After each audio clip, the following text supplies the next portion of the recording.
Book 12. I, the Companions of Ulysses. To Monseigneur the Duc de Bourgogne. Dear Prince, a special favorite of the skies. Pray let my incense from your altars rise. With these her gifts, if rather late my muse. My age and labors must her fault excuse. My spirit wanes, while yours beams on the sight. At every moment with augmented light. It does not go, it runs, it seems to fly. And he from whom it draws its traits so high. In war a hero, burns to do the same. No lack of his that, with victorious force. His giant strides mark not his glory's course. Some god retains, our sovereign I might name. Himself no less than conqueror divine. Whom one short month made master of the Rhine. It needed then upon the foe to dash. Perhaps, today, such generalship were rash. But hush, they say the loves and smiles. Abhor a speech spun out in miles. And of such deities your court is constantly composed, in short. Not but that other gods, as meet, there hold the highest seat. For, free and lawless as the rest may seem, good sense and reason bear a sway supreme. Consult these last about the case of certain men of Grecian race, who, most unwise and indiscreet, imbibed such draughts of poison sweet, as changed their form, and brutified. 10 years the heroes at Ulysses' side had been the sport of wind and tide. At last those powers of water the sea-worn wanderers bore to that enchanted shore, where Circe reigned, Apollo's daughter. She pressed upon their thirsty lips delicious drink, but full of bane. Their reason, at the first light sips, laid down the scepter of its reign. Then took their forms and features, the lineaments of various creatures. To bears and lions some did pass, or elephants of ponderous mass. While not a few, I ween, in smaller forms were seen. In such, for instance, as the mole.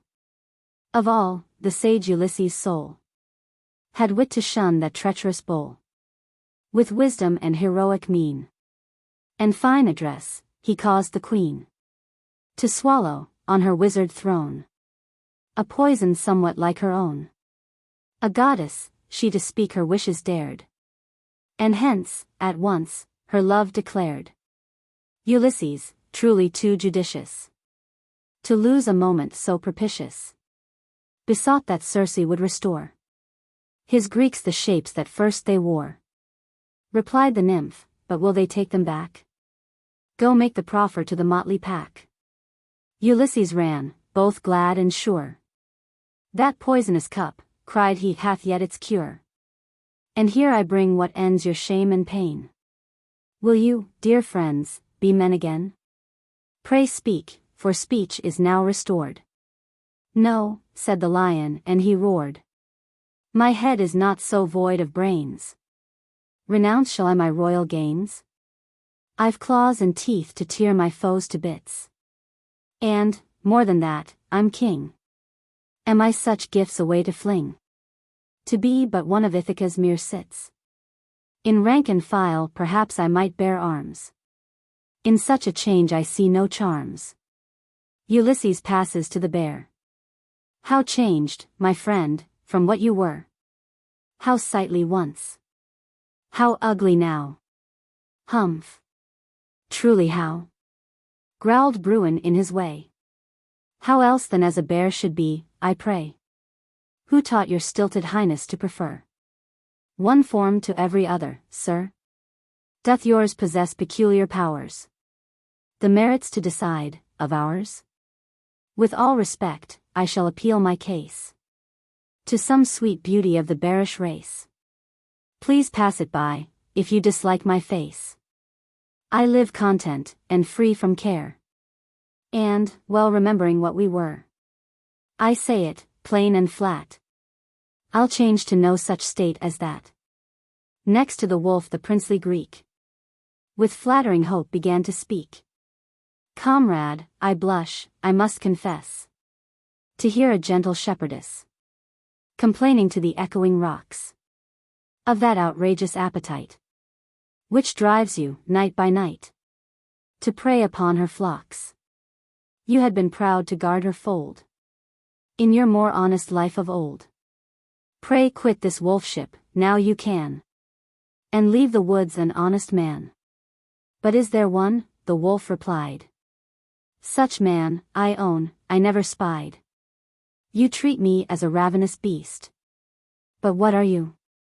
To say the least. You would yourself have eat the sheep, which, eat by me, the village weep. Now, truly, on your faith confess. Should I, as man, love flesh the less? Why, man, not seldom, kills his very brother. What, then, are you but wolves to one another? Now, everything with care to scan, and rogue with rogue to rate. I'd better be a wolf than man, and need not change my state. Thus all did wise Ulysses try, and got from all the same reply, as well from great as small. Wild liberty was dear to all, to follow lawless appetite.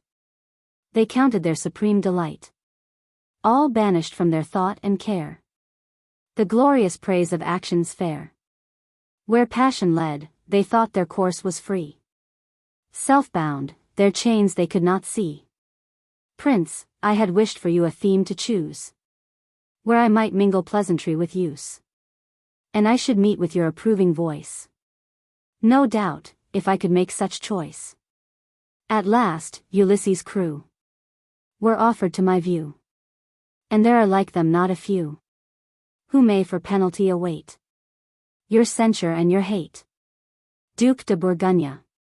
Louis Duc de Bourgogne, Burgundy, grandson of Louis XIV. He was the son of Louis de Bourbon, the Dauphin, to whom La Fontaine had dedicated the first collection of his fables. See note, dedication of Book I. He was born in 1682, and at the time of this dedication was about 12 years of age, and the pupil of Fenelon. See translator's preface. In war a hero. Louis, the Dauphin, father of the prince addressed. The Dauphin was then in command of the army in Germany.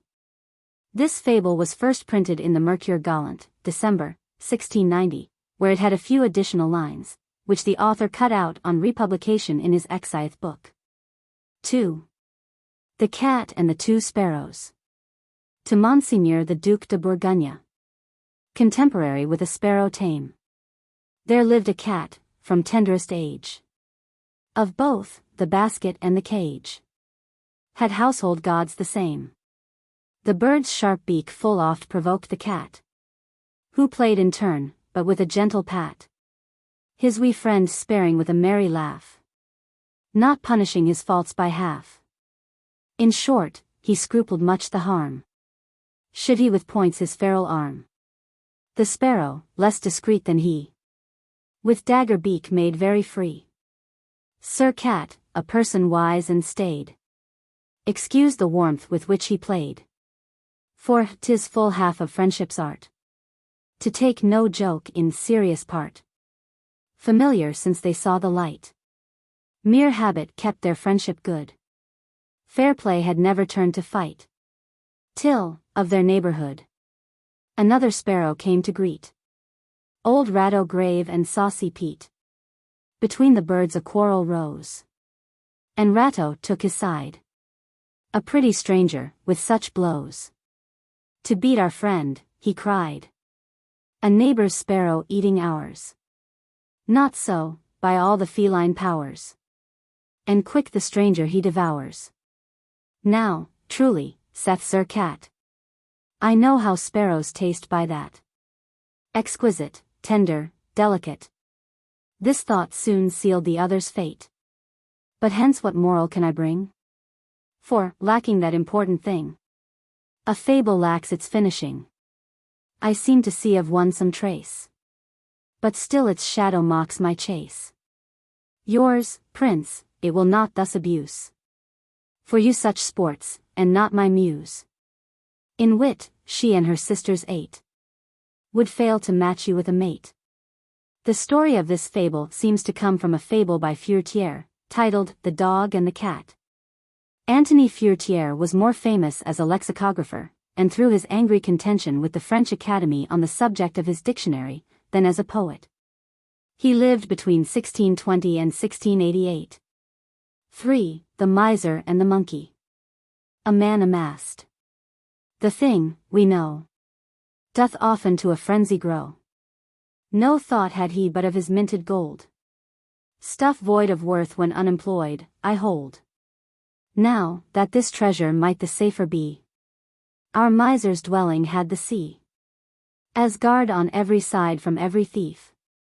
With pleasure, very small in my belief, but very great in his, he there upon his hoard bestowed his care.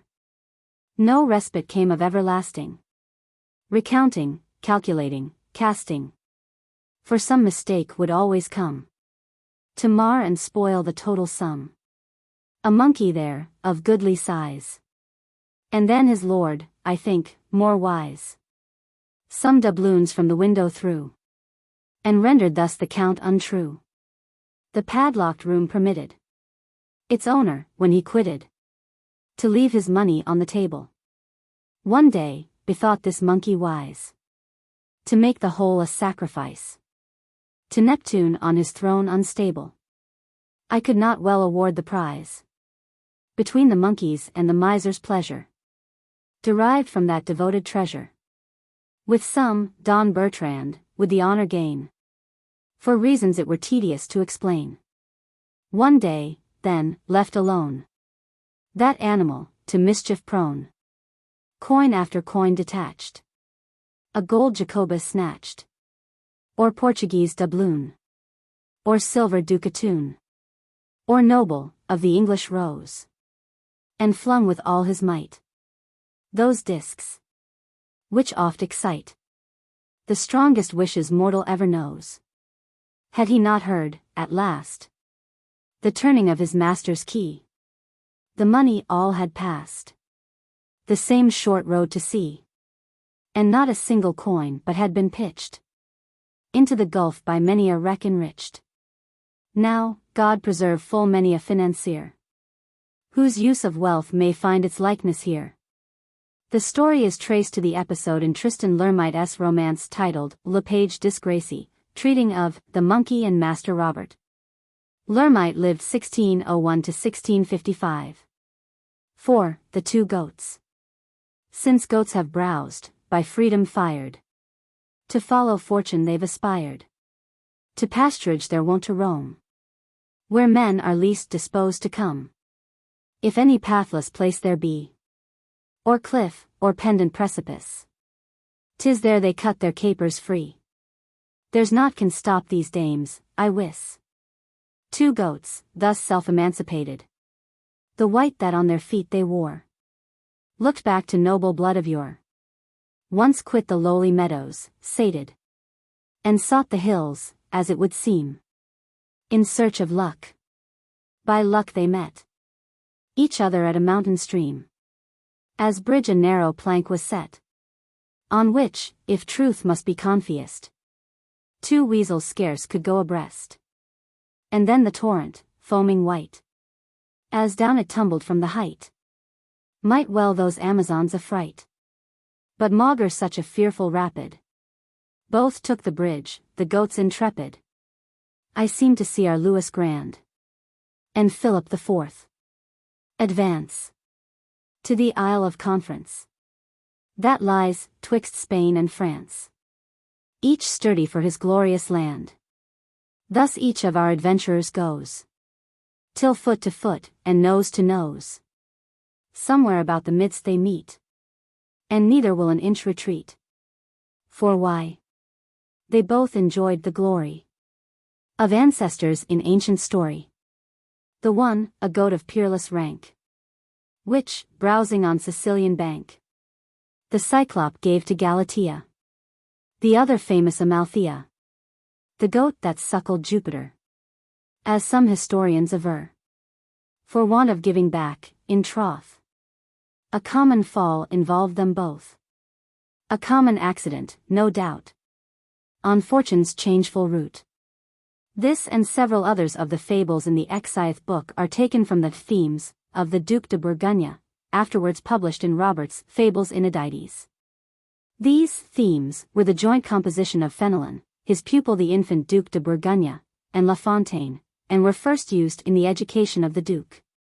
Fenelon suggested the story, the pupil put it into prose, and La Fontaine versified it. La Fontaine is eulogistic of the young Duke's wit, in putting these themes into prose in Louis Grand. Louis XIV. See note to Epilogue of Book 11. The Isle of Conference. The Pheasants' Isle in the river Bidasoa, which separates France and Spain. It is called the Isle of Conference on account of several of the conferences, leading to treaties, and, between the two countries, having been held there. The Cyclop gave to Galatea.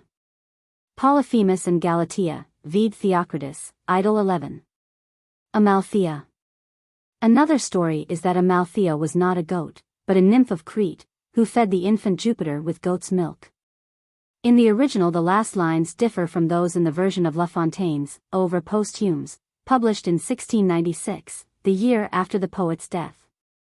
Indeed, variations of text are common to most of the fables of the Aesop book, on making the same comparison, viz., of the first edition, 1694, and the edition in the Ouvres Posthumes. V. The Old Cat and the Young Mouse. To Monseigneur, the Duc de Bourgogne, who had requested of M. de La Fontaine a fable which should be called The Cat and the Mouse. To please a youthful prince, whom fame a temple in my writings vows. What fable answers to the name? The Cat and Mouse? Shall I in verse the fair present? With softest look but hard intent. Who serves the hearts her charms entice?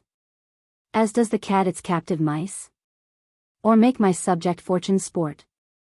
She treats the friends that make her court, and follow closest her advice, as treats the cat the silly mice. Shall I for theme a king select, whose soul, of all her favorites, commands the goddess's respect? For whom she from her will alights, who, never stayed by foes a trice, whene'er they block his way, can with the strongest play, as doth the cat with mice. Insensibly, while casting thus about, quite anxious for my subject's sake, a theme I meet, and, if I don't mistake, shall spoil it, too, by spinning out. The prince will treat my muse, for that, as mice are treated by the cat. A young and inexperienced mouse had faith to try a veteran cat. Ramanagrobes, death to rat, and scourge of vermin through the house, appealing to his clemency, with reasons sound and fair. Pray let me live. A mouse like me, it were not much to spare.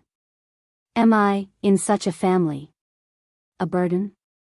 Would my largest wish our wealthy host impoverish? A grain of wheat will make my meal, a nut will fat me like a seal. I'm lean at present, please to wait, and for your heirs reserve my fate. The captive mouse thus spake. Replied the captor, you mistake. To me shall such a thing be said? Address the deaf, address the dead. A cat to pardon, old one too. Why, such a thing I never knew. Thou victim of my paw, by well-established law, die as a mouseling should, and beg the sisterhood, who ply the thread and shears, to lend thy speech their ears. Some other like repast my heirs may find, or fast. He ceased. The moral's plain. Youth always hopes its ends to gain, believes all spirits like its own. Old age is not to mercy prone. The story is from Abstemius. 6. The Sick Stag. A stag, where stags abounded, fell sick, and was surrounded forthwith by comrades kind, all pressing to assist, or see, their friend, at least, and ease his anxious mind. An irksome multitude. Ah, sirs! The sick was fain to cry. Pray leave me here to die, as others do, in solitude. Pray, let your kind attentions cease, till death my spirit shall release. But comforters are not so sent, on duty sad full long intent. When heaven pleased, they went, but not without a friendly glass. That is to say, they cropped the grass, and leaves which in that quarter grew, from which the sick his pittance drew. By kindness thus compelled to fast, he died for want of food at last. The men take off no trifling dole, who heal the body, or the soul. Alas the times! Do what we will, they have their payment, cure or kill. The gazelle, in Lockman's Fables. 7. The bat, the bush, and the duck. A bush, duck, and bat, having found that in trade, confined to their country, small profits were made, into partnership entered to traffic abroad. Their purse, held in common, well guarded from fraud. Their factors and agents, these trading allies, employed where they needed, as cautious as wise. Their journals and ledgers, exact and discreet, recorded by items expense and receipt. All throve, till an argosy, on its way home, with a cargo worth more than their capital sum, in attempting to pass through a dangerous strait, went down with its passengers, sailors, and freight, to enrich those enormous and miserly stores, from Tartarus distant but very few doors. Regret was a thing which the firm could but feel. Regret was the thing they were slow to reveal. For the least of a merchant well knows that the weal of his credit requires him his loss to conceal. But that which our trio unluckily suffered allowed no repair, and of course was discovered. No money nor credit, 'twas plain to be seen. Their heads were now threatened with bonnets of green, and, the facts of the case being everywhere known, no mortal would open his purse with a loan. Debts, bailiffs, and lawsuits, and creditors gruff, at the crack of day knocking, importunity shocking, our trio kept busy enough. The bush, ever ready and on the alert, now caught all the people it could by the skirt. Pray, sir, be so good as to tell, if you please, if you know whereabout the old villainous seas have hid all our goods which they stole t'other night. The diver, to seek them, went down out of sight. The bat didn't venture abroad in the day, and thus of the bailiffs kept out of the way. Full many insolvents, not bats, to hide so, nor bushes, nor divers, I happen to know.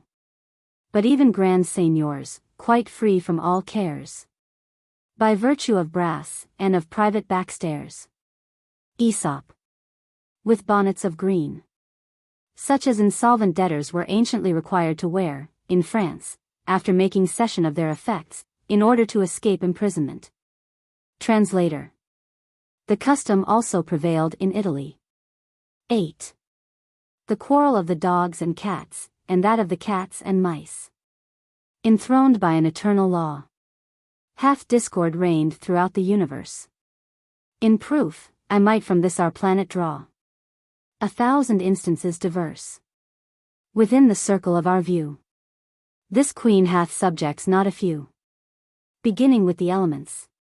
It is astonishing to see how they have stood, to all intents, as wrestlers from eternity. Besides these 4 great potentates, old stubborn earth, fire, flood, and air, how many other smaller states are waging everlasting war? In mansion decked with frieze and column, dwelt dogs and cats in multitudes. Decrees, promulged in manner solemn, had pacified their ancient feuds. Their lord had so arranged their meals and labors, and threatened quarrels with the whip, that, living in sweet cousinship, they edified their wondering neighbors. At last, some dainty plate to lick, or profitable bone to pick, bestowed by some partiality, broke up the smooth equality. The side neglected were indignant at such a slight malignant Some writers make the whole dispute begin with favors to a bitch while lying in. Whatever the cause, the altercation soon grew a perfect conflagration. In hall and kitchen, dog and cat took sides with zeal for this or that. New rules upon the cat side falling produced tremendous caterwauling. Their advocate, against such rules as these, advised recurrence to the old decrees. They searched in vain, for, hidden in a nook, the thievish mice had eaten up the book. Another quarrel, in a trice, made many suffers with the mice. For many a veteran whiskered face, with craft and cunning richly stored, and grudges old against the race, now watch to put them to the sword. Nor mourn for this that mansion's lord. Resuming our discourse, we see no creature from opponents free. 'Tis nature's law for earth and sky. 'Twere vain to ask the reason why. God's works are good, I cannot doubt it. And that is all I know about it. I know, however, that the cause which hath our human quarrels brought 3/4 of the time, is not that will be, is, or ever was. Ye veterans, in state and church, at 80 years, indeed, it seems there still is need to give you lessons with the birch. 9. The wolf and the fox.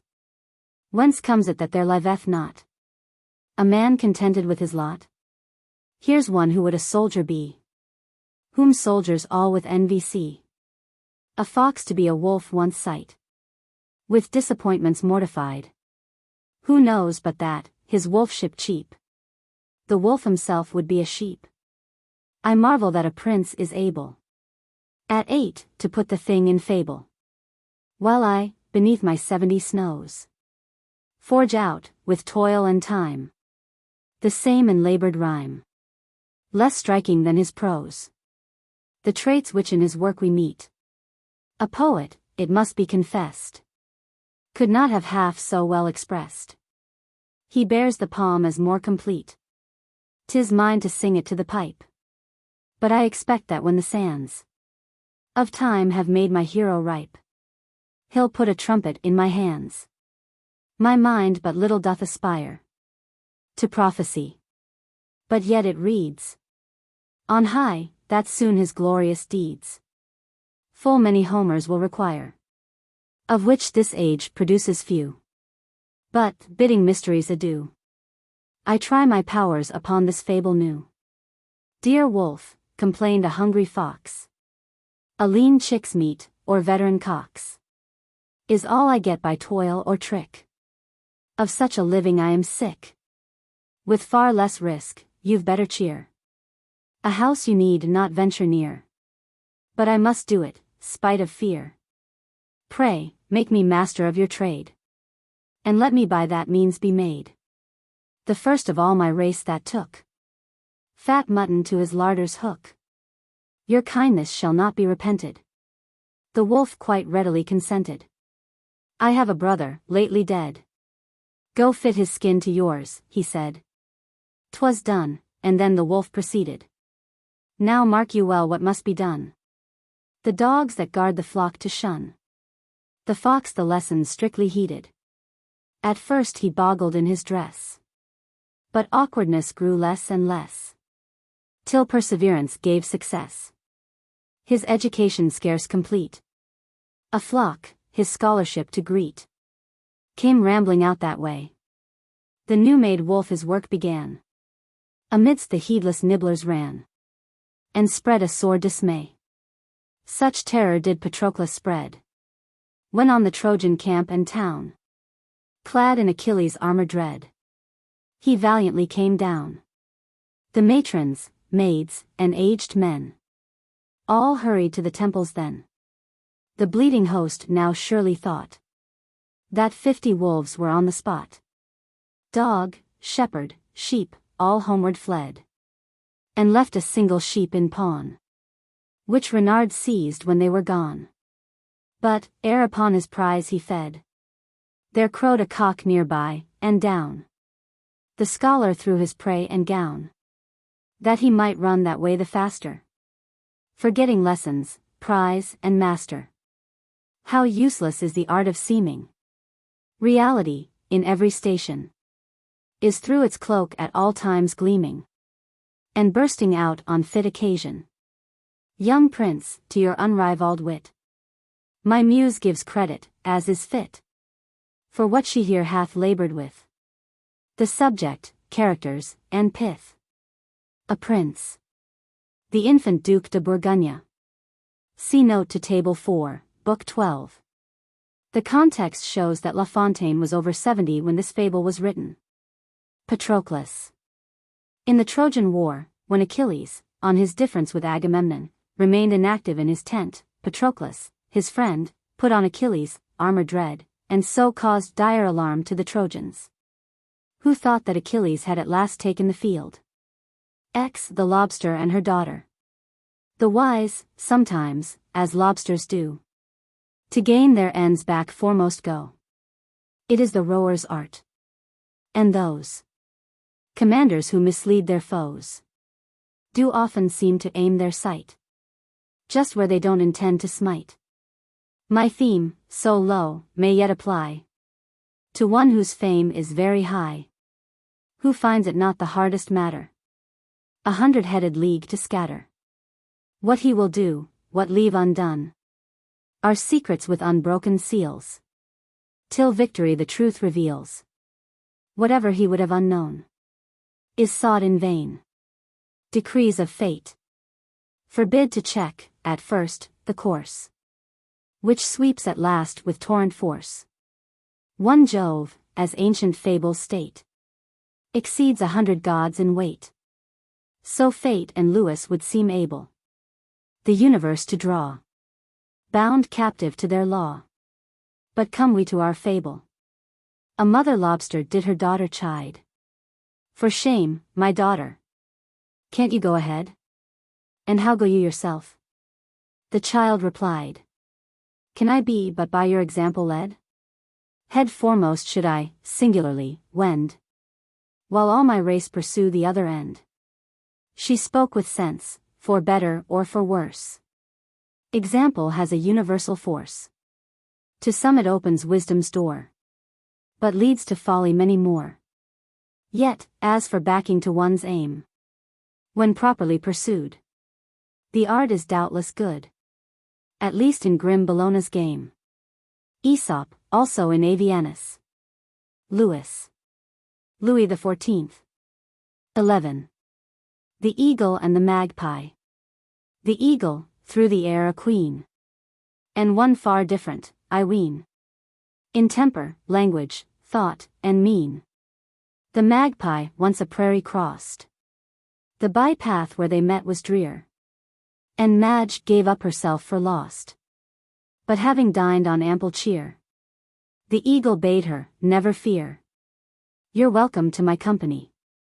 For if the king of gods can be full oft in need of recreation, who rules the world right well may I, who serve him in that high relation, amuse me, then, before you fly.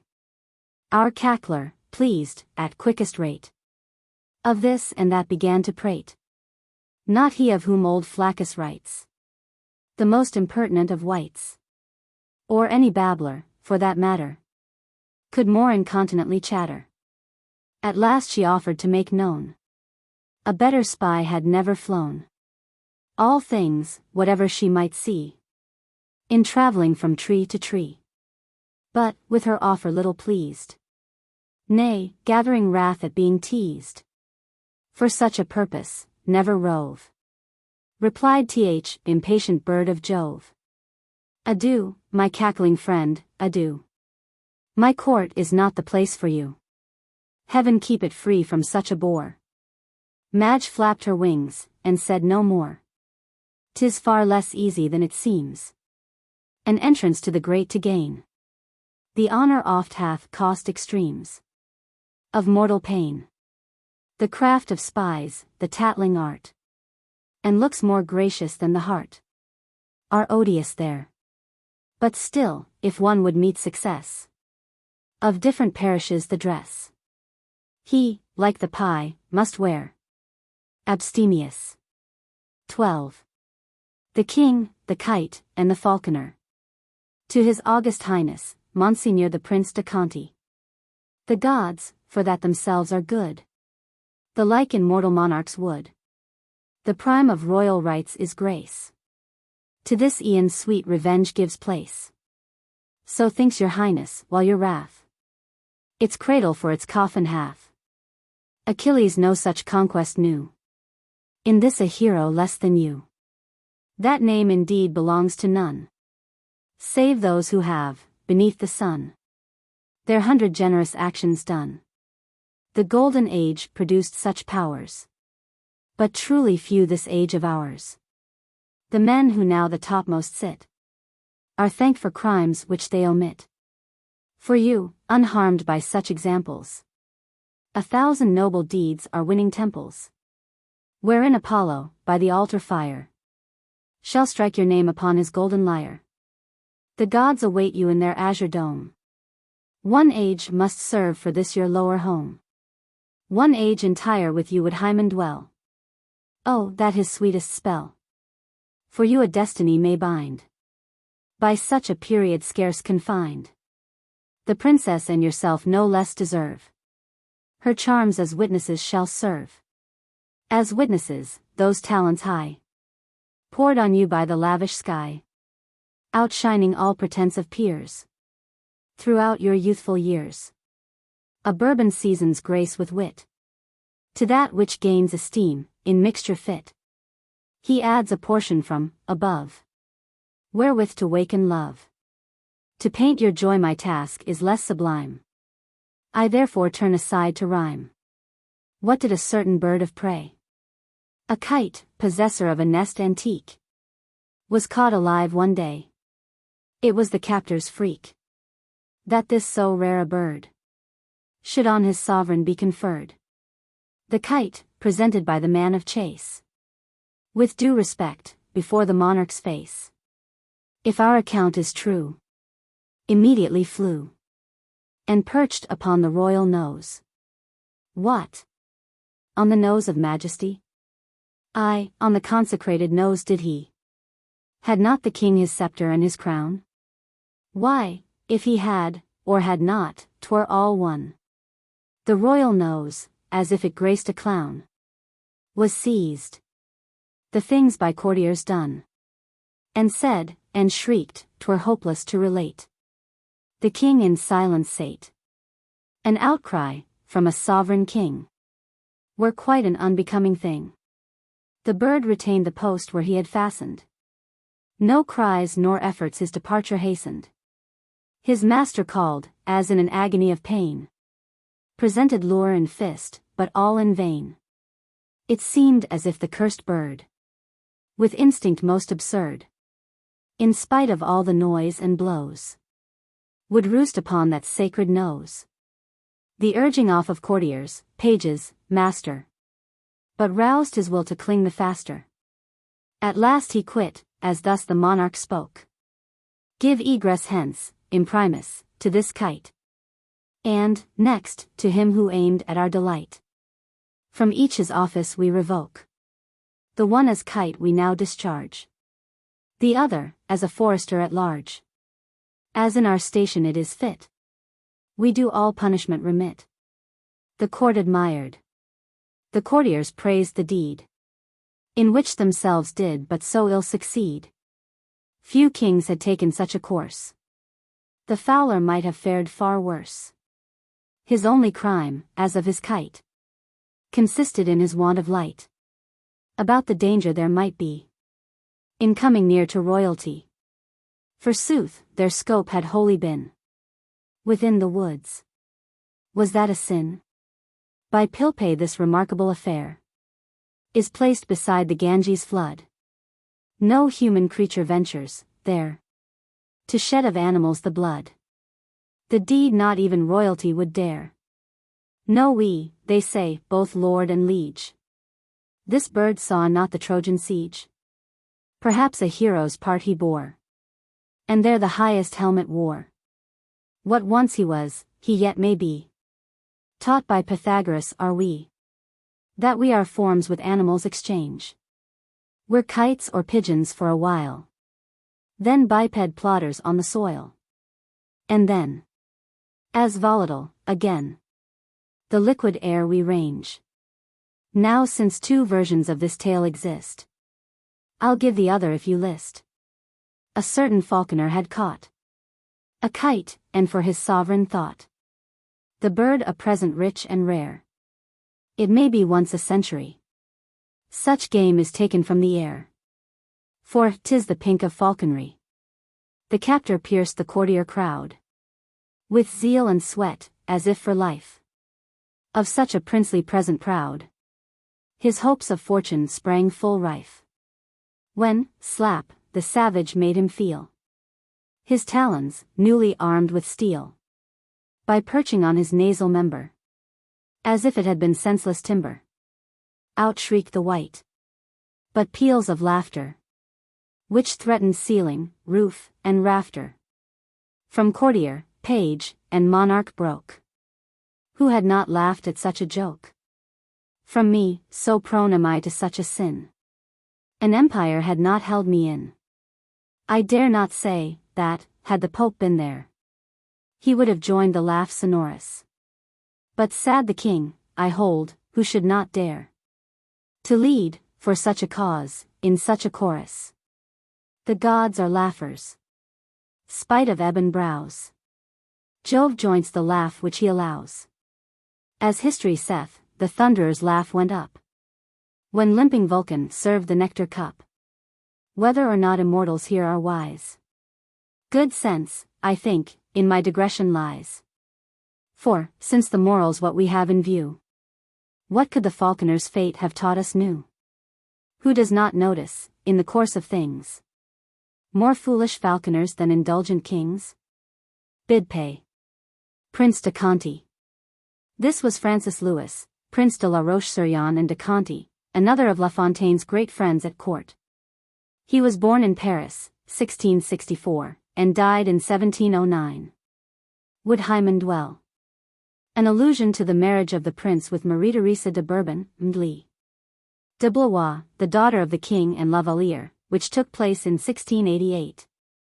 13. The fox, the flies, and the hedgehog. A fox, old, subtle, vigilant, and sly, by hunters wounded, fallen in the mud, attracted, by the traces of his blood, that buzzing parasite, the fly. He blamed the gods, and wondered why the fates so cruelly should wish to feast the fly on such a costly dish. What? Light on me. Make me its food. Me, the nimblest of the wood. How long has fox meat been so good? What serves my tail? Is it a useless weight? Go, heaven confound thee, greedy reprobate, and suck thy fill from some more vulgar veins. A hedgehog, witnessing his pains, this fretful personage here graces first my page, desired to set him free from such cupidity. My neighbor fox, said he, my quills these rascals shall impale, and ease thy torments without fail. Not for the world, my friend, the fox replied. Pray let them finish their repast. These flies are full. Should they be set aside, new hungrier swarms would finish me at last. Consumers are too common here below. In court and camp, in church and state, we know old Aristotle's penetration remarked our fable's application. It might more clearly in our nation. The fuller certain men are fed, the less the public will be bled. Aesop, also Philibert Hegemon, and others. 14. Love and Folly. Love bears a world of mystery. His arrows, quiver, torch, and infancy. 'Tis not a trifling work to sound a sea of science so profound. And, hence, explain it all today is not my aim. But, in my simple way, to show how that blind archer lad, and he a god, came by the loss of sight, and eke what consequence the evil had. Or good, perhaps, if named aright. A point I leave the lover to decide, as fittest judge, who hath the matter tried. Together on a certain day, said love and folly were at play. The former yet enjoyed his eyes.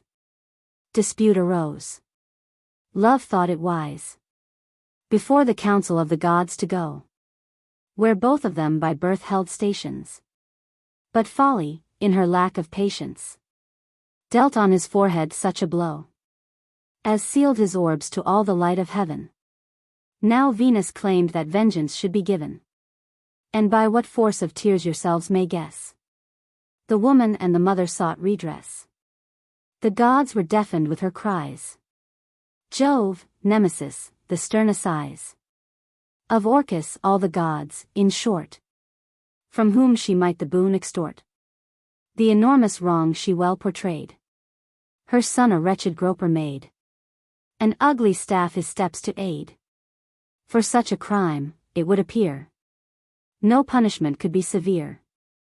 The damage, too, must be repaired. The case maturely weighed and cast.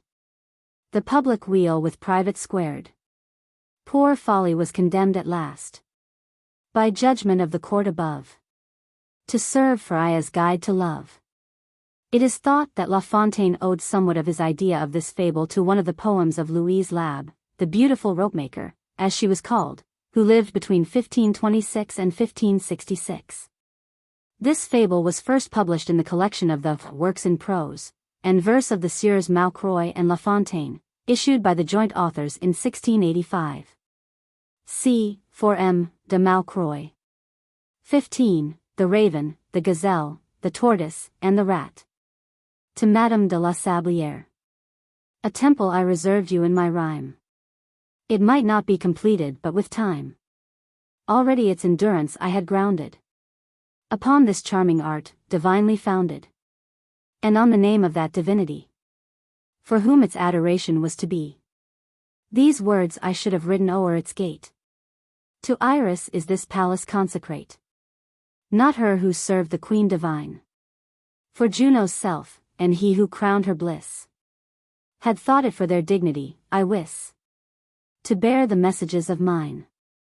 Within the dome the apotheosis should greet th enraptured sight. All heaven, in pomp and order meet, conducting Iris to her seat, beneath a canopy of light. The walls would amply serve to paint her life. A matter sweet, indeed, but little rife in those events, which, ordered by the fates, cause birth, or change, or overthrow of states. The innermost should hold her image, her features, smiles, attractions there, her art of pleasing without care, her loveliness, that's sure of homage. Some mortals, kneeling at her feet, earth's noblest heroes, should be seen. Aye, demigods, and even gods, I ween. The worshipped of the world thinks meet sometimes her altar to perfume. Her eyes, so far as that might be, her soul's rich jewel should illume. Alas! But how imperfectly! For could a heart that throbbed to bless its friends with boundless tenderness, or could that heaven-descended mind, which, in its matchless beauty, joined the strength of man with woman's grace, be given to sculptor to express? O Iris, who canst charm the soul, nay, bind it with supreme control, whom as myself I can but love. Nay, not that word, as I'm a man. Your court has placed it under ban, and will dismiss it, pray approve my filling up this hasty plan. This sketch has here received a place, a simple anecdote to grace, where friendship shows so sweet a face, that in its features you may find somewhat accordant to your mind. Not that the tale may kings beseem, but he who winneth your esteem is not a monarch placed above the need and influence of love, but simple mortal, void of crown, that would for friends his life lay down, than which I know no friendlier act. 4 animals, in league compact, are now to give our noble race a useful lesson in the case. Rat, raven, tortoise, and gazelle once into firmest friendship fell. 'Twas in a home unknown to man that they their happiness began. But safe from man there's no retreat. Pierce you the loneliest wood, or dive beneath the deepest flood, or mount you where the eagles brood, his secret ambuscade you meet. The light gazelle, in harmless play, amused herself abroad one day, when, by mischance, her track was found, and followed by the baying hound, that barbarous tool of barbarous man, from which far, far away she ran. At mealtime to the others, the rat observed, my brothers, how happens it that we are met today but 3? Is Miss Gazelle so little steady? Hath she forgotten us already? Out cried the tortoise at the word. Were I, as raven is, a bird, I'd fly this instant from my seat, and learn what accident, and where, hath kept away our sister fair, our sister of the flying feet. For of her heart, dear rat, it were a shame to doubt of that. The raven flew. He spied afar the face he knew, the poor gazelle entangled in a snare, in anguish vainly floundering there. Straight back he turned, and gave the alarm, for to have asked the sufferer now the why and wherefore, when and how, she had incurred so great a harm, and lose in vain debate the turning point of fate. As would the master of a school, he was by no means such a fool. On tidings of so sad a pith, the 3 their counsel held forthwith. By 2 it was the vote to hasten to the spot where lay the poor gazelle, our friend here in his shell. I think, we'll do as well to guard the house, the raven said, for, with his creeping pace, when would he reach the place? Not till the deer were dead. Eschewing more debate, they flew to aid their mate, that luckless mountain roe. The tortoise, too, resolved to go. Behold him plodding on behind, and plainly cursing in his mind the fate that left his legs to lack, and glued his dwelling to his back. The snare was cut by wrong mail, for so the rat they rightly hail. Conceive their joy yourself you may. Just then the hunter came that way, and, who hath filched my prey? Cried he, upon the spot, where now his prey was not. A hole hid wrong mail, a tree the bird as well, the woods, the free gazelle. The hunter, well nigh mad, to find no inkling could be had, espied the tortoise in his path, and straightway checked his wrath. Why let my courage flag? Because my snare has chanced to miss? I'll have a supper out of this, he said, and put it in his bag. And it had paid the forfeit so, had not the raven told the roe, who from her covert came, pretending to be lame. The man, right eager to pursue, aside his wallet threw, which wrongmail took care to serve as he had done the snare, thus putting to an end the hunter's supper on his friend. 'Tis thus sage Pilpay's tale I follow, were I the ward of golden-haired Apollo. It were, by favor of that god, easy, and surely for your sake, as long a tale to make as is the Iliad or Odyssey. Grey wrongmail the hero's part should play, though each would be as needful in his way. He of the mansion portable awoke Sir Raven by the words he spoke, to act the spy, and then the swift express. The light gazelle alone had had address the hunter to engage, and furnish time for wrongmail to do his deed sublime. Thus each his part performed. Which wins the prize? The heart, so far as in my judgment lies. Bid pay. Madame de la Sablière. See, also translator's preface. Some mortals kneeling at her feet, in allusion to the distinguished company which assembled at the house of Madame de la Sablière. C. Such a fool. In allusion to. This fable was also first published in the works of de Maucroix and La Fontaine, 1685. The text of the later issue is slightly abridged. 16. The Woods and the Woodman. A certain woodchopper lost or broke from his axe's eye a bit of oak. The forest must needs be somewhat spared. While such a loss was being repaired, came the man at last, and humbly prayed that the woods would kindly lend to him a moderate loan, a single limb, whereof might another helve be made, and his axe should elsewhere drive its trade. Oh, the oaks and firs that then might stand, a pride and a joy throughout the land, for their ancientness and glorious charms. The innocent forest lent him arms, but bitter indeed was her regret, for the wretch, his axe new helved and wet, did not but his benefactress spoil of the finest trees that graced her soil. And ceaselessly was she made to groan, doing penance for that fatal loan. Behold the world stage and its actors, where benefits hurt benefactors. A weary theme, and full of pain. For where's the shade so cool and sweet, protecting strangers from the heat? But might of such a wrong complain? Alas! I vex myself in vain. Ingratitude, do what I will, is sure to be the fashion still.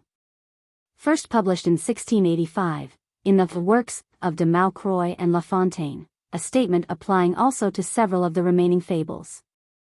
17. The Fox, the Wolf, and the Horse. A fox, though young, by no means raw, had seen a horse, the first he ever saw. Ho! Neighbor Wolf, said he to one quite green, a creature in our meadow I have seen. Sleek, grand. I seem to see him yet. The finest beast I ever met. Is he a stouter one than we? The wolf demanded, eagerly. Some picture of him let me see. If I could paint, said Fox, I should delight. Anticipate your pleasure at the sight. But come, who knows? Perhaps it is a prey, by fortune offered in our way. They went. The horse, turned loose to graze, not liking much their looks or ways, was just about to gallop off. Sir, said the fox, your humble servants, we make bold to ask you what your name may be. The horse, an animal with brains enough, replied, Sirs, you yourselves may read my name. My shore round my heel hath writ the same. The fox excused himself for want of knowledge. Me, sir, my parents did not educate. So poor, a hole was their entire estate. My friend, the wolf, however, taught at college, could read it were it even Greek. The wolf, to flattery weak, approached to verify the boast, for which 4 teeth he lost. The high raised hoof came down with such a blow as laid him bleeding on the ground full low. My brother, said the fox, this shows how just what once was taught me by a fox of wit, which on thy jaws this animal hath writ. All unknown things the wise mistrust. Aesop. 18. The Fox and the Turkeys. Against a robber fox, a tree. Some turkeys served as citadel. That villain, much provoked to see each standing there as sentinel, cried out, such witless birds at me stretch out their necks, and gobble. No, by the powers, I'll give them trouble. He verified his words. The moon, that shined full on the oak, seemed then to help the turkey folk. But Fox, in arts of siege well versed, ransacked his bag of tricks accursed. He feigned himself about to climb, walked on his hinder legs sublime, then death most aptly counterfeited, and seemed anon resuscitated. A practicer of wizard arts could not have filled so many parts. In moonlight he contrived to raise his tail, and make it seem ablaze. And countless other tricks like that. Meanwhile, no turkey slept or sat. Their constant vigilance at length, as hoped the fox, wore out their strength. Bewildered by the rigs he run, they lost their balance one by one. As Renard slew, he laid aside, till nearly half of them had died. Then proudly to his larder bore, and laid them up, an ample store. A foe, by being overheated, has often in his plan succeeded. 19. The Ape. There is an ape in Paris, to which was given a wife, like many a one that marries. This ape, in brutal strife, soon beat her out of life. Their infant cries, perhaps not fed, but cries, I ween, in vain. The father laughs, his wife is dead, and he has other loves again, which he will also beat, I think. Returned from tavern drowned in drink. For aught that's good, you need not look among the imitative tribe. A monkey be it, or what makes a book. The worse, I deem the aping scribe. XX. The Scythian philosopher. A Scythian philosopher austere resolved his rigid life somewhat to cheer. Performed the tour of Greece, saw many things. But, best, a sage, one such as Virgil sings. A simple, rustic man, that equaled kings, from whom, the gods would hardly bear the palm. Like them unawed, content, and calm. His fortune was a little nook of land, and there the Scythian found him, hook in hand, his fruit trees pruning. Here he cropped a barren branch, there slashed and lopped, correcting nature everywhere. Who paid with usury his care? Pray, why this wasteful havoc, sir? So spoke the wondering traveler. Can it, I ask, in reason's name, be wise these harmless trees to maim? Fling down that instrument of crime, and leave them to the scythe of time. Full soon, unhastened, they will go to deck the banks of streams below. Replied the tranquil gardener. I humbly crave your pardon, sir. Excess is all my hook removes, by which the rest more fruitful proves. The philosophic traveler, once more within his country cold, himself of pruning hook laid hold, and made a use most free and bold. Prescribed to friends, and counselled neighbors, to imitate his pruning labors. The finest limbs he did not spare, but pruned his orchard past all reason, regarding neither time nor season, nor taking of the moon a care. All withered, drooped, and died. This Scythian I set beside the indiscriminating Stoic. The latter, with a blade heroic, retrenches, from his spirit sad, desires and passions, good and bad, not sparing e'en a harmless wish against a tribe so vandalish. With earnestness I here protest. They maim our hearts, they stupefy their strongest springs, if not their best. They make us cease to live before we die. 21. The Elephant and the Ape of Jupiter. Twixt elephant and beast of horn nose, about precedence a dispute arose, which they determined to decide by blows. The day was fixed, when came a messenger, to say the ape of Jupiter was swiftly earthward seen to bear his bright caduceus through the air. This monkey, named in history Gill, the elephant at once believed a high commission had received, to witness, by his sovereign's will, the aforesaid battle fought. Uplifted by the glorious thought, the beast was prompt on Monsieur Gill to wait, but found him slow, in usual forms of state, his high credentials to present.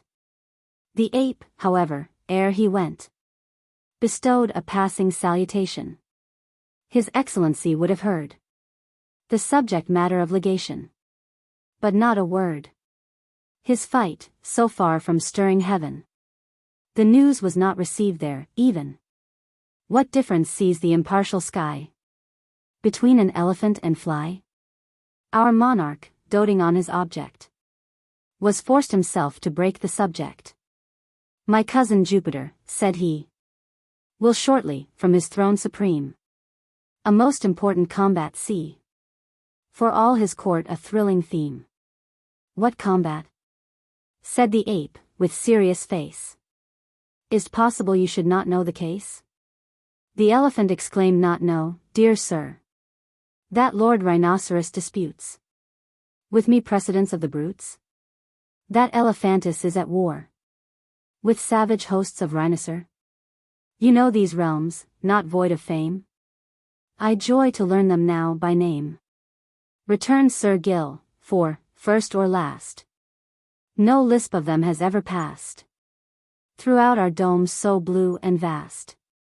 Abashed, the elephant replied, what came you, then, to do? Between two emmets to divide a spire of grass in two. We take of all a care. And, as to your affair, before the gods, who view with equal eyes the small and great, it hath not chanced to rise. 22. The Fool and the Sage. A fool pursued, with club and stone, a sage, who said, my friend, well done. Receive this guinea for your pains. They well deserve far higher gains. The workman's worthy of his hire. 'Tis said, there comes a wealthy squire, who hath wherewith thy works to pay. To him direct thy gifts, and they shall gain their proper recompense. Urged by the hope of gain upon the wealthy citizen, the fool repeated the offense. His pay this time was not in gold. Upon the witless man a score of ready footmen ran, and on his back, in full, his wages told. In courts, such fools afflict the wise. They raise the laugh at your expense. To check their babble, were it sense, their folly meetly to chastise? Perhaps 'twill take a stronger man, then make them worry one who can. Phaedrus, 3, 4, also Aesop. 23. The English Fox. To Madam Harvey. Sound reason and a tender heart. With thee are friends that never part. 100 traits might swell the roll. Suffice to name thy nobleness of soul. Thy power to guide both men and things. Thy temper open, bland, and free. A gift that draweth friends to thee, to which thy firm affection clings. Unmarred by age or change of clime, or tempests of this stormy time. All which deserve, in highest lyric, a rich and lofty panegyric. But no such thing wouldst thou desire, whom pomp displeases, praises tire. Hence mine is simple, short, and plain. Yet, madam, I would fain tack on a word or two of homage to your country due. A country well beloved by you, with mind to match the outward case. The English are a thinking race. They pierce all subjects through and through. Well armed with facts, they hew their way, and give to science boundless sway. Quite free from flattery, I say. Your countrymen, for penetration, must bear the palm from every nation. For e'en the dogs they breed excel our own in nicety of smell. Your foxes, too, are cunninger, as readily we may infer from one that practiced, 'tis believed, a stratagem the best conceived. The wretch, once, in the utmost strait, by dogs of nose so delicate, approached a gallows, where a lesson to like passengers, or clothed in feathers or in furs. Some badgers, owls, and foxes, pendant were. Their comrade, in his pressing need, arranged himself among the dead. I seem to see old Hannibal outwit some Roman general, and sit securely in his tent. The legions on some other scent. But certain dogs, kept back to tell the errors of the pack, arriving where the traitor hung, a fault in fullest chorus sung. Though by their bark the welkin rung, their master made them hold the tongue, suspecting not a trick so odd. said he, the rogues beneath the sod. My dogs, that never saw such jokes, won't bark beyond these honest folks. The rogue would try the trick again. He did so to his cost and pain.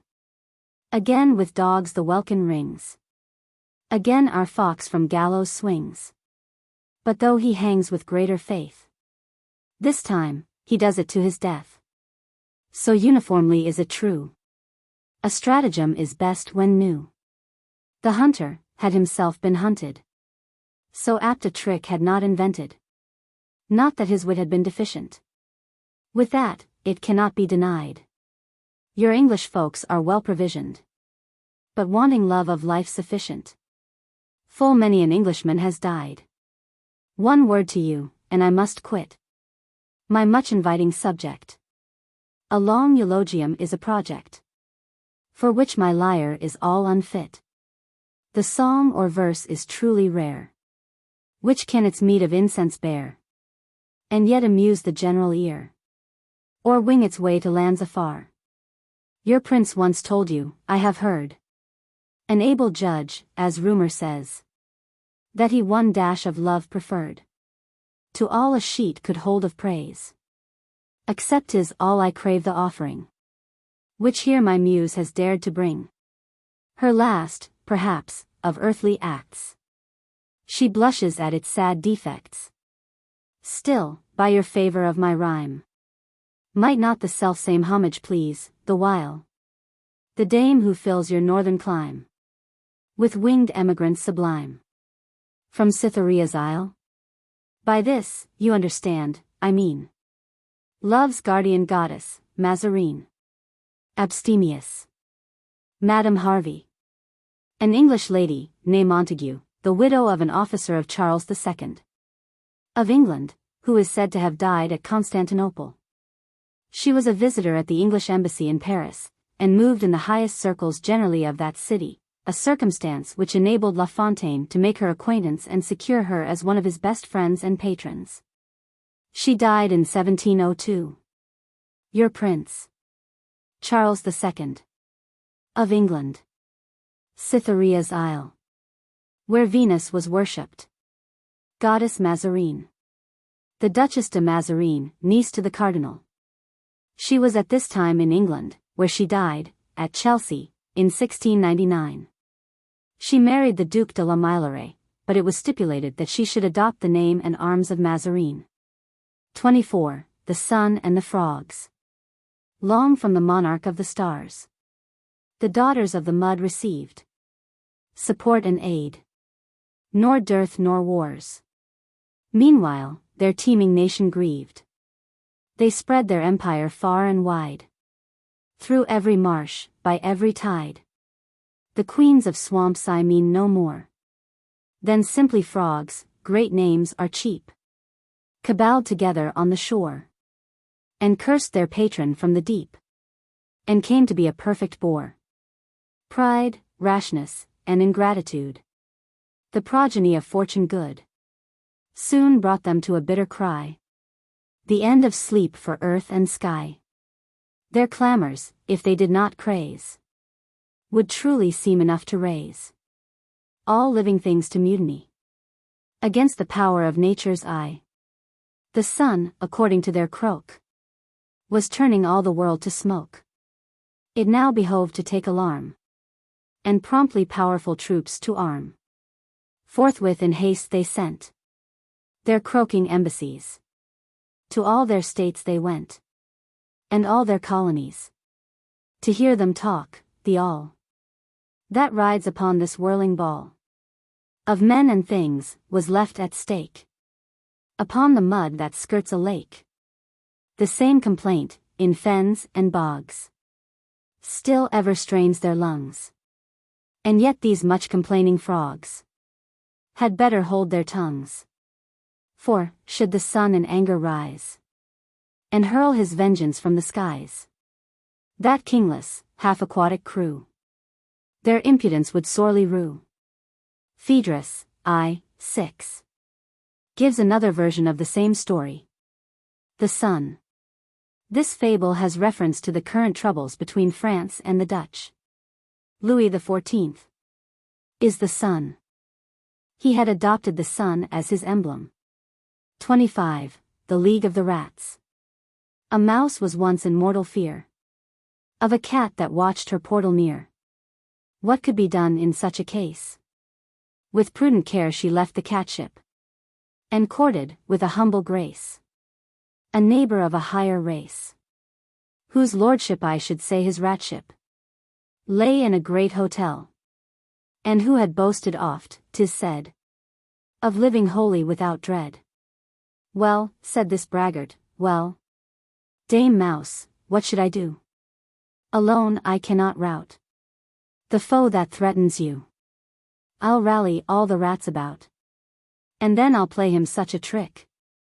The mouse her courtesy dropped, and off the hero scampered quick. Nor till he reached the buttery stopped, where scores of rats were clustered in riotous extravagance, all feasting at the host's expense. To him, arriving there much flustered, indeed, quite out of breath, a rat among the feasters saith, "What news? What news? I pray you, speak." The rat, recovering breath to squeak, replied, to tell the matter in a trice, "It is, that we must promptly aid the mice. For old Ramanagrab is making among their ranks a dreadful quaking. This cat, of cats the very devil, when mice are gone, will do us evil." "True, true," said each and all. "To arms! To arms!" they cry and call. Some ratties by their fears were melted e'en to tears. It mattered not a whisk, nor checked the valor brisk. Each took upon his back some cheese and haversack, and roundly swore to risk his carcass in the cause. They marched as to a feast, not flinching in the least, but quite too late, for in his jaws the cat already held the mouse. They rapidly approached the house to save their friend, beyond a doubt. Just then the cat came growling out, the mouse beneath his whiskered nose, and marched along before his foes. At such a voice, our rats discreet, foreboding a defeat, effected, in a style most fleet, a fortunate retreat. Back hurried to his hole each rat, and afterwards took care to shun the cat. 26. Daphnis and Alcimedure. An imitation of Theocritus. To Madame de la Mésangère, offspring of her to whom, today, while from thy lovely self away, 1,000 hearts their homage pay, besides the throngs whom friendship binds to please, and some whom love presents thee on their knees.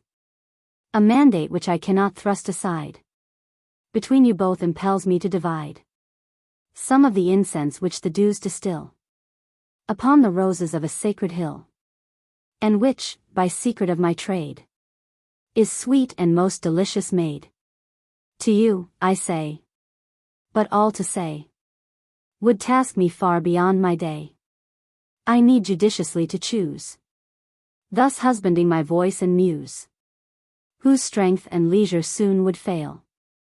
I'll only praise your tender heart, and hail exalted feelings, wit, and grace, in which there's none can claim a higher place, excepting her whose praise is your entail.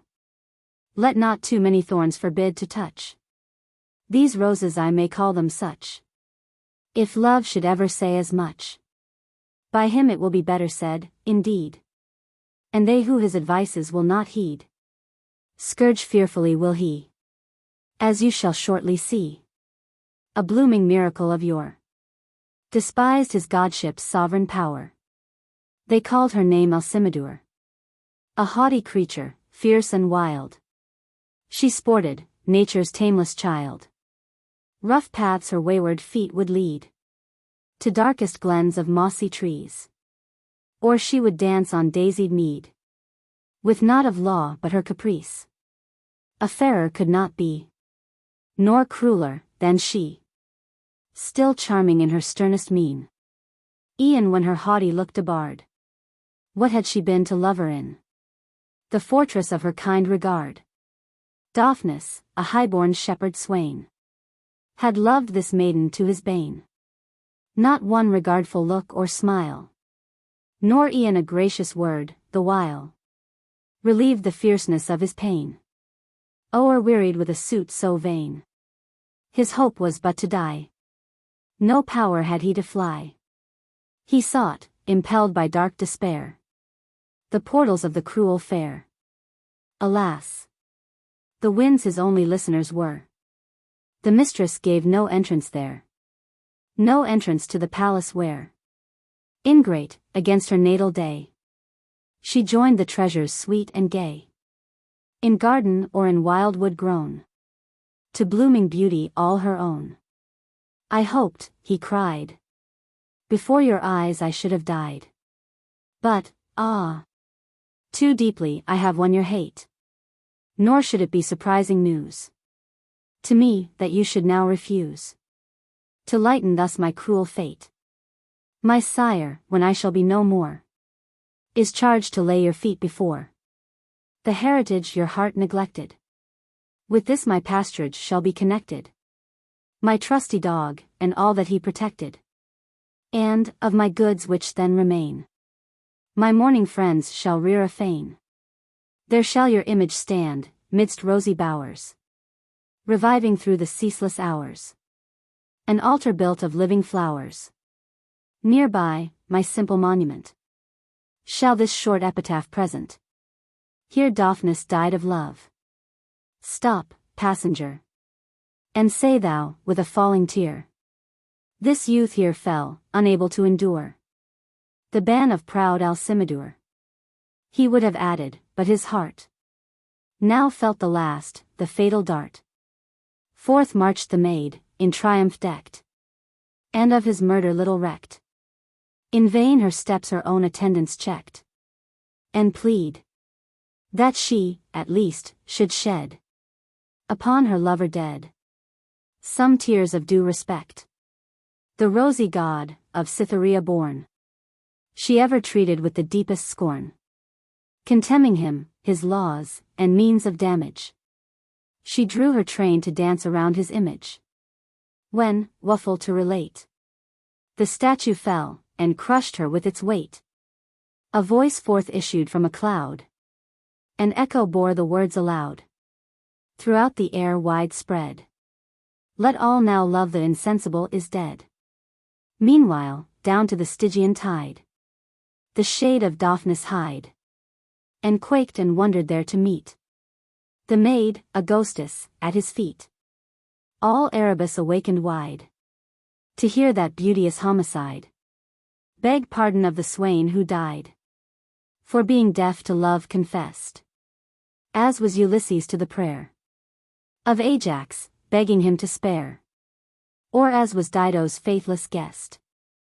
Theocritus, Idol 23. Madame de la Mésangère. This lady was the daughter of Madame de la Sablière. Translator. She was the lady termed La Marquise with whom Fontenelle sustained his imaginary conversation, in The Plurality of Worlds, a book which became very popular both in France and England. Dido's faithless guest.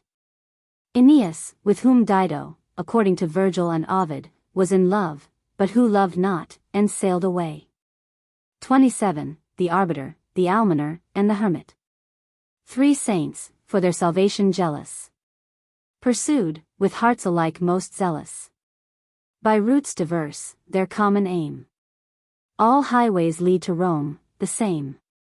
Of heaven our rivals deeming true, each chose alone his pathway to pursue.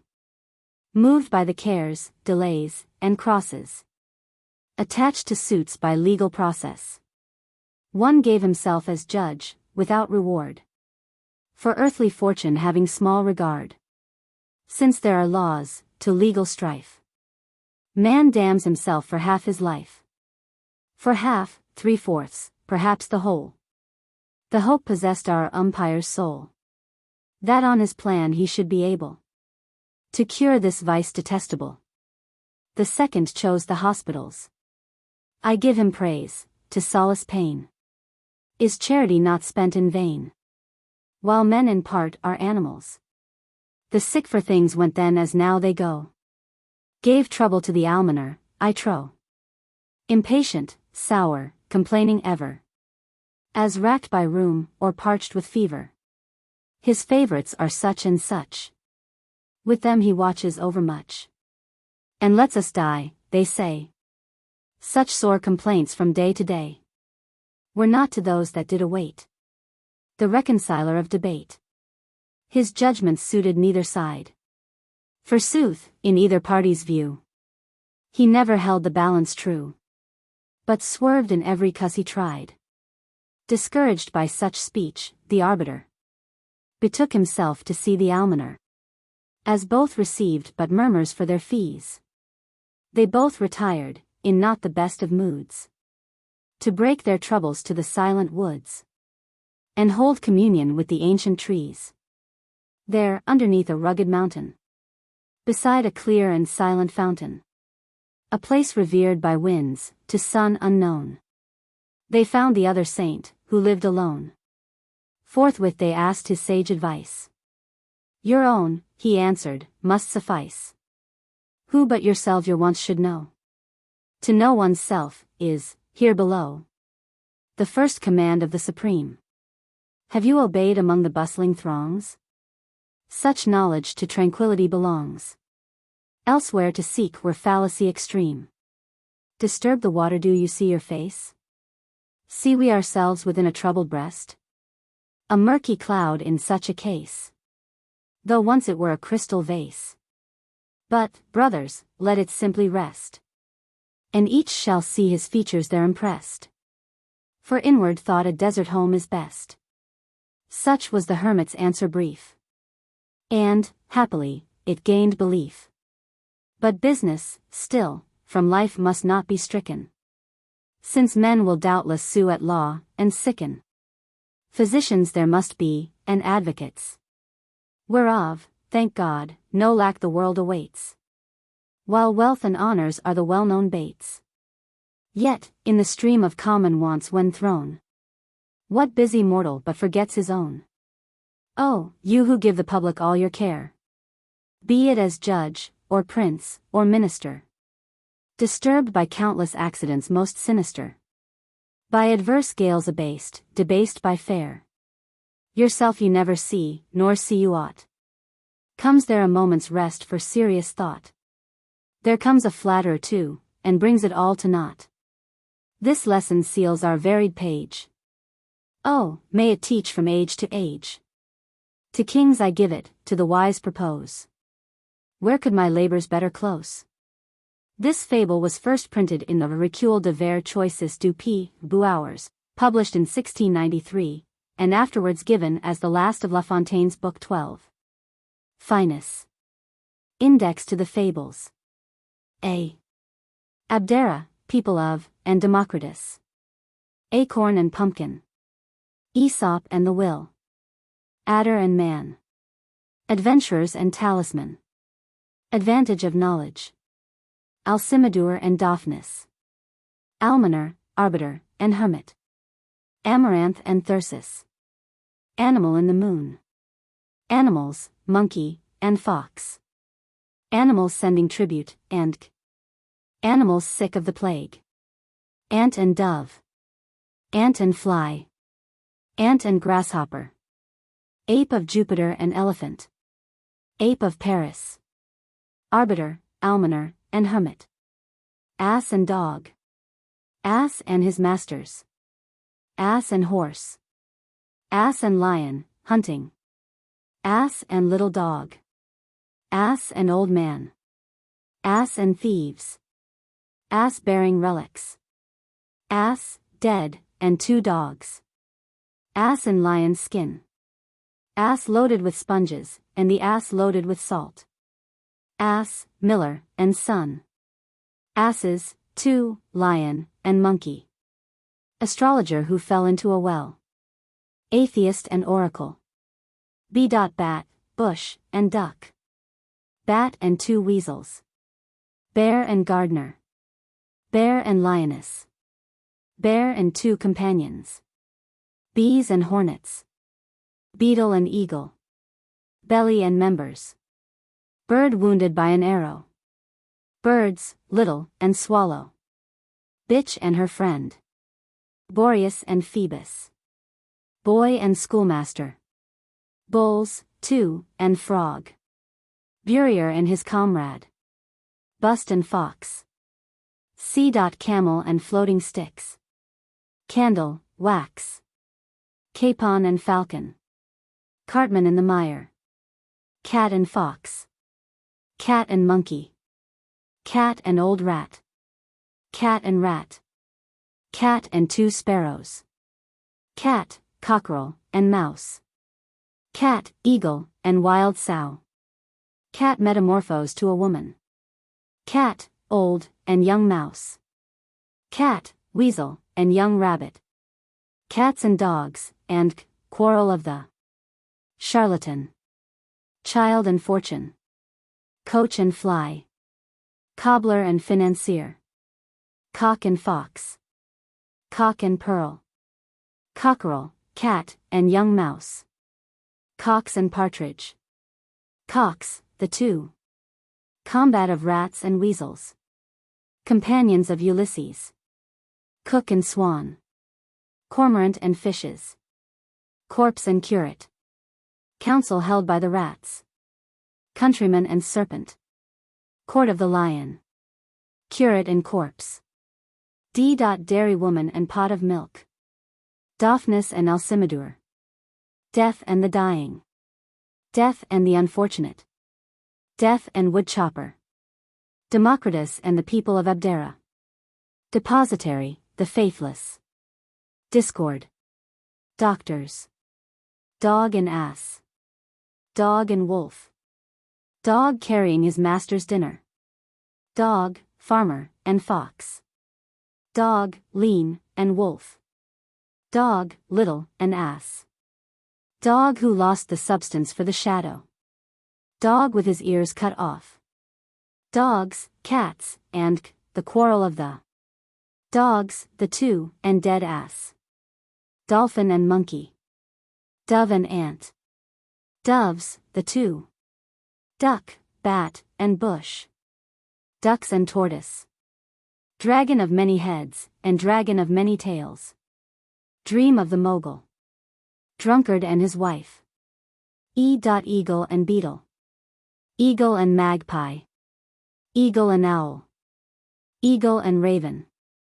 Eagle, wild sow, and cat. Ears of the hare. Earthen pot and iron pot. Education.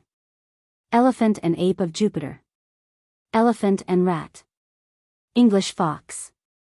Eye of the master. Fables, the power of.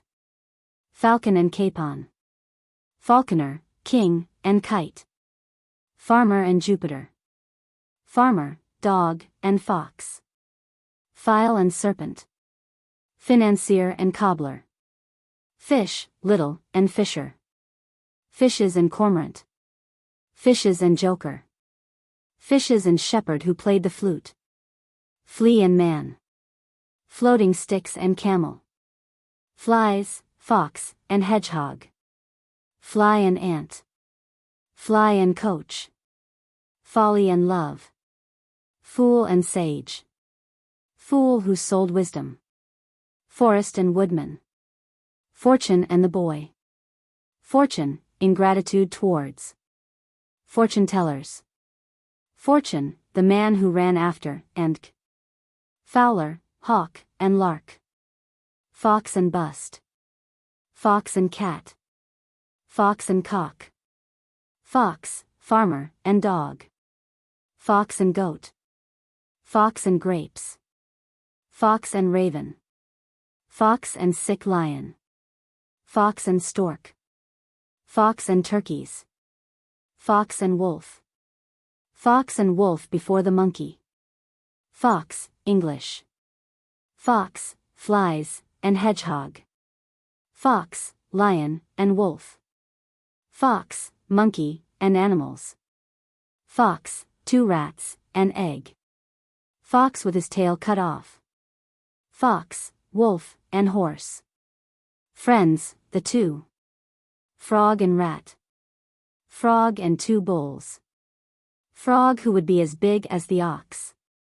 Frogs and hare. Frogs and Sunday. Frogs asking a king. Funeral of the lioness. G. Gardener and bear. Gardener and his lord. Gardener, pedant, and schoolboy. Gazelle, raven, tortoise, and rat. Gnat and lion. Goat and fox. Goat, heifer, sheep, and lion. Goat, hog, and sheep.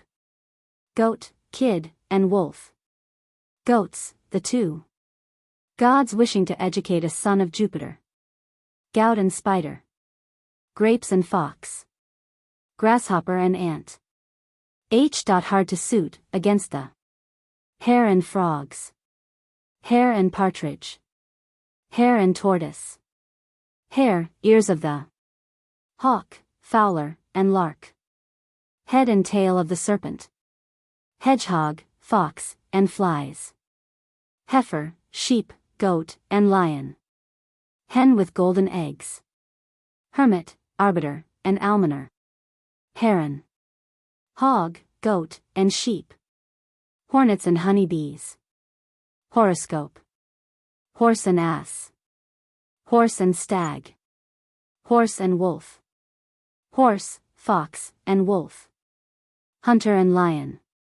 Hunter and wolf. Husband, wife, and thief. Idol of wood and man. Ill-married. Image, man and his. J. and the peacock's feathers. Joker and fishes. Juno and peacock. Jupiter and farmer. Jupiter and the thunderbolts. Jupiter and traveler. K. Kid, goat, and wolf. King, kite, and falconer.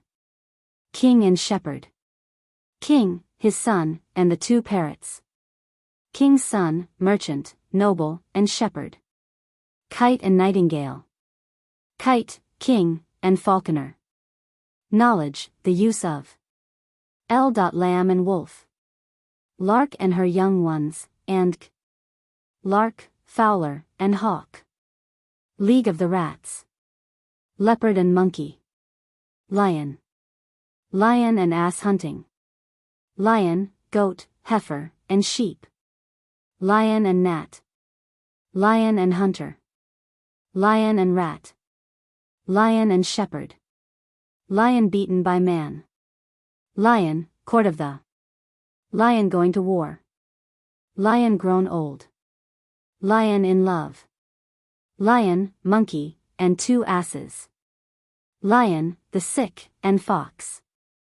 Lion, wolf, and fox. Lioness and bear. Lioness, funeral of the. Litigants and oyster. Lobster and daughter. Love and folly. Love, lion in. M. Magpie and eagle. Maid. Man and adder. Man and flea. Man and his image. Man and two mistresses. Man and wooden god. Man who ran after fortune. And k. Master, the eye of the. Members and belly. Men, the two, and treasure. Merchant and paha. Merchant, noble, shepherd, and king's son. Mercury and woodman. Miller, son, and ass. Mice and cats, quarrel of the, and k. Mice and owl. Miser and monkey. Miser who had lost his treasure. Mogul's dream. Monkey and cat. Monkey and dolphin. Monkey and leopard. Monkey and miser. Monkey, fox, and animals. Monkey judging wolf and fox. Monkey, lion, and two asses. Mother, child, and wolf. Mountain in labor.